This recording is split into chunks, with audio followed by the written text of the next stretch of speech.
ناظرین کرام، صحت اللہ کریم کی کتنی بڑی نعمت ہے۔ جس وقت انسان کے پاس وہ نعمت نہیں ہوتی اس وقت اس کا احساس ہوتا ہے۔ مثلا تھوک کیا ہے؟ کبھی آپ نے خیال کیا ہے کہ کتنی بڑی نعمت ہے؟ جن لوگوں کے اندر تھوک کی یہ نعمت ختم ہو جاتی ہے اور ان کا منہ خشک ہوتا ہے، ذرا ان سے جا کے پوچھیں کہ تھوک کتنی بڑی نعمت ہے۔ آپ یقین کریں کہ جس وقت ہمارے پاس بعض آدمی آتے ہیں مختلف وجوہات کی وجہ سے، ان کے تھوک پیدا کرنے والے غدود صحیح طریقے سے کام نہیں کرتے۔ مثلا کئی دوائیاں ایسی ہوتی ہیں اس سے منہ خشک ہو جاتا ہے، تھوک کی مقدار زیادہ پیدا نہیں ہوتی۔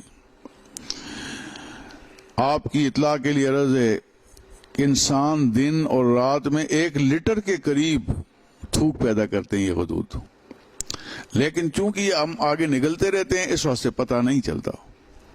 جن لوگوں میں یہ غدود صحیح طریقے سے کام نہ کریں، مثلا عمر کے ساتھ ساتھ یہ غدود سکڑتے ہیں، مختلف دوائیوں کے ساتھ، اس طرح بعض لوگ ہوتے ہیں منہ سے زیادہ سانس لیتے ہیں، ان کے اندر یہ پرابلمز بنتے ہیں۔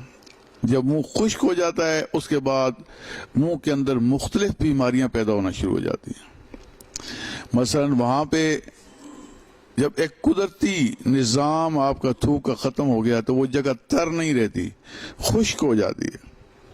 نتیجہ یہ ہوتا ہے کہ آدمی بولنے میں مشکل محسوس کرتا ہے۔ اگر آپ کا منہ کبھی خشک ہو جائے آپ بول صحیح طریقے سے نہیں سکیں گے۔ جب آپ کے منہ خشک ہو جائے تو آپ کے دانت بڑی جلدی خراب ہوں گے، دانت گھسنا شروع کریں گے، ان کے کنارے جگہ جگہ آپ کے گال کے پٹھوں کو زخمی کرنا شروع کر دیں گے۔ اسی طریقے سے مسوڑے خراب ہونا شروع ہو جائیں گے، ماسخورا جلدی لگ جائے گا۔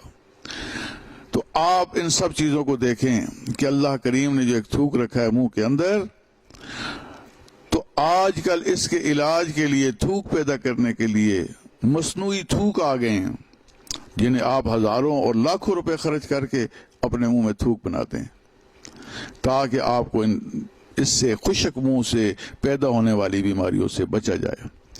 تو ناظرین کی خدمت میں ایک آسان سا نسخہ پیش کرتا ہوں کہ ایک تو ایسی دوا، خاص کر بلڈ پریشر وغیرہ، جو کہ ان غدودوں کو زیادہ کام نہیں کرنے دیتی، تو دوائی ڈاکٹر کو کہہ کے بدلوانی چاہیے۔ مستند ڈینٹل سرجن کو اپنا منہ چیک کرانا چاہیے۔ اور اس کے بعد ایک بہی دانہ ہوتا ہے جو سیب کے اندر سے نکلتے ہیں نا بیج، ان کو بہی دانہ کہتے ہیں۔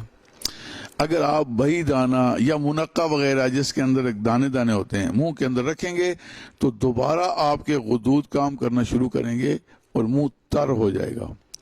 اسی طریقے سے ایسے مریض جن کا منہ خشک ہو جاتا ہے ان کو لازمی طور پہ فلورائیڈ والے ماؤتھ واش استعمال کرنے چاہیے۔ آپ بار بار جب وہ ماؤتھ واش استعمال کرتے ہیں تو ایک قدرتی سسٹم جو ہے آپ کا دوبارہ بحال ہوتا ہے اور منہ ہلکا ہلکا دوبارہ تر ہونا شروع ہو جاتا ہے۔ اللہ کریم آپ کو اپنی حفظ و امان میں رکھے۔ ہماری اس سلسلے میں معلومات کے لیے ویب سائٹ بھی موجود ہے، ہماری کتاب دانت اور ہم لکھی ہوئی موجود ہے، آپ اس سے فائدہ اٹھا سکتے ہیں۔ یہ صرف عوام الناس کے فائدے کے لیے ہم نے لکھی ہیں تاکہ آپ جدھر بھی بیٹھے ہیں اس سے فائدہ اٹھائیں۔ اللہ کریم اسے بندوں کی خدمت کے زمرے میں قبول و منظور فرمائے۔